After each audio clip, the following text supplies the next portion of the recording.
प्रेम कथा आहे आणि त्यामध्ये थोडासा ट्विस्ट आहे. म्हणजे प्रेमकथामध्ये कवितांनी बनलेली ती प्रेमकथा आहे.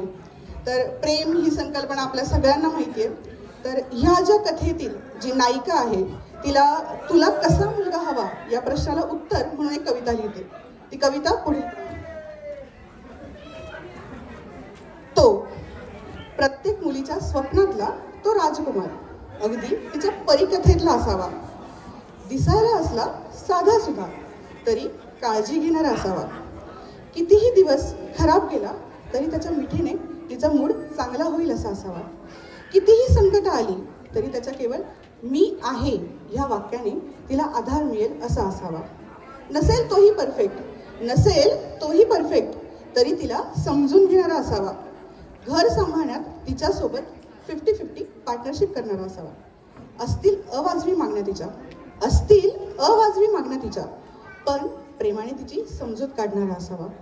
स्वतःच्या आईबाबांबरोबर तिच्या देखील आईबाबांची काळजी घेणारा असावा. नसेल पैसा त्याच्याजवळ तरी छोट्या घरात तिच्यासोबत सुखात राहणारा असावा. नातं सांभाळणं नाही एकट्याने शक्य, तिचा हात हातात घेऊन तिच्यासोबत प्रगती करणारा असावा. असा काहीसा तो स्वप्नातला नाही तर वास्तवात असलेला असावा.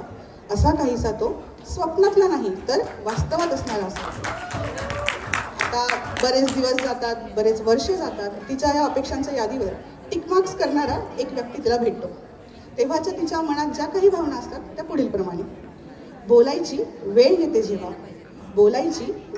जेव्हा शब्द गोठून जातात तेव्हा ठरवते मी बोलायचं पण मनात येते भीती, अर्थाचे अनर्थ झाले तर.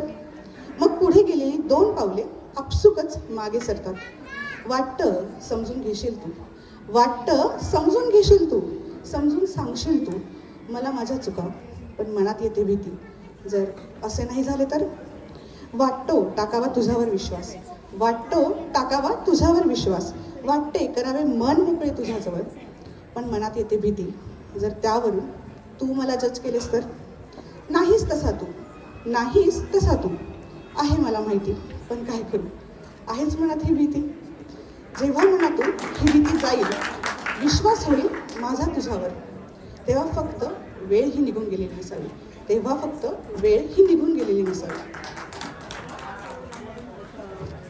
आता तिला तो व्यक्ती सापडला. तिचे मनातले जे काही विचार आहेत तिने ते लिहून दाखवले. आता बराच विचार करून ती हिम्मत करून ठरवते की त्या व्यक्तीला बोलायचं. तिच्या भावना ती पुढील प्रमाणे व्यक्त करते.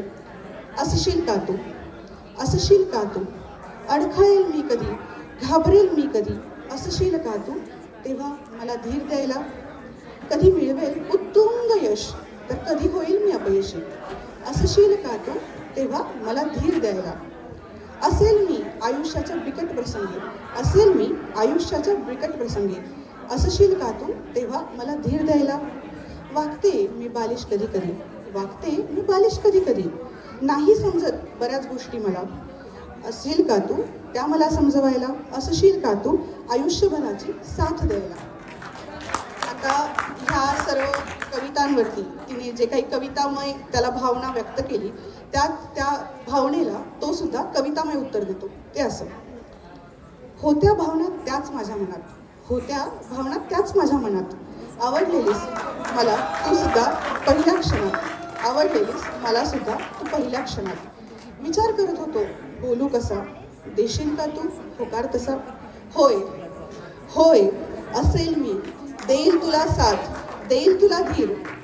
आहेत माझ्या पण काही माफक अपेक्षा. नाहीच ना करणार कधी माझी प्रेमात उपेक्षा.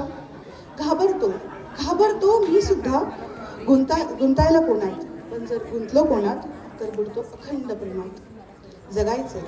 जगायचंय फिरायचंय मला केवळ तुझ्या सवे. आहे माझा होकार आयुष्यासाठी प्रिय. तर अशा प्रकारे दोघांची जी लव्ह स्टोरी आहे ती पूर्ण होते आणि माझी कविता मी संपवते. धन्यवाद.